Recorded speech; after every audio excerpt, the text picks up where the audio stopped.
Mga Thai fans nagyabang na, sinabing easy win lang ang SEA Games sa kanila at Thailand National Team Center. Pinunto ang mga Pinoy player na may ibang lahi na nagpapalakas sa ating national team. Yan ang ating mga pag-uusapan para sa video natin na ito.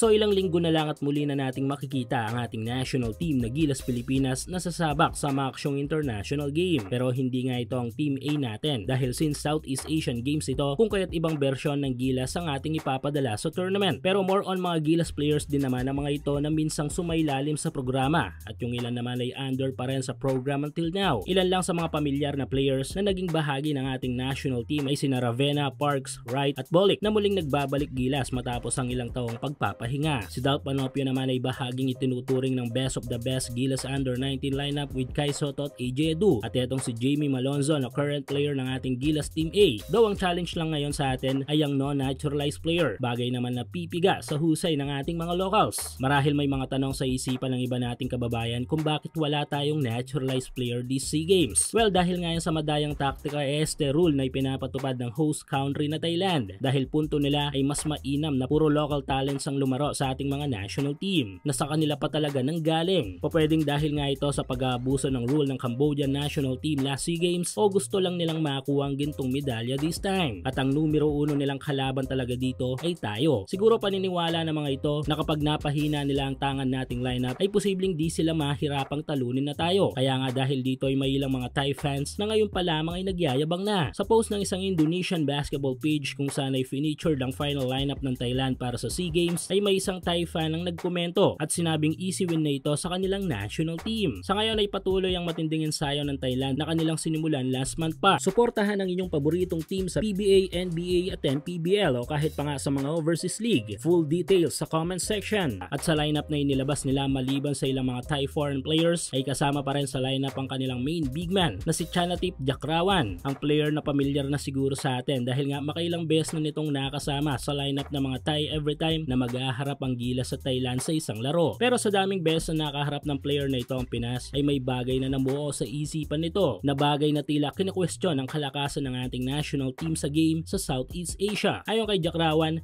ay marami daw tayong mga mixed race players na tila sinasabi nito na nagpapalakas lang sa ating national team. Yes, sa mga feel foreign ang tinutukoy nitong si Jakrawan. Well, kung iisipin kung ang isinusulong nga nito at ang kanilang bansa na all locals dapat ay may punto naman ito para sa kanila. Kaso sa larangan ng basketball kasi ngayon ay nag-evolve na worldwide kaya nagkakaroon tayo ng mga Pinoy player na may lahi na lumalaro sa atin. Pero ang bottom point dito ay Pinoy pa rin sila at walang sino mang namilit na magkaroon sila ng ibang lahi. At regarding naman sa naturalized player o import, gumagamit tayo nito dahil nga kasama ito sa rules ng FIBA. Kung tatanggalin naman ang paggamit ng naturalized player ay susunod naman tayo tulad ng ginawa natin sa kanila. Kaya sa side natin ay walang point itong pahayag ng player na ito ng Thailand kung di ang sitahin lang ang pagkakaroon natin ng mga field foreign players. Bagay naman na ginagawa din nila. Anyway, malalaman sa aktual na laban. Pinagbigyan na natin sila since sila ang host team na maging all locals tayo base sa eligibility rule ng FIBA na non-naturalized player. Ang tanong na nga lang dito ay umubra pa rin kaya sila sa atin?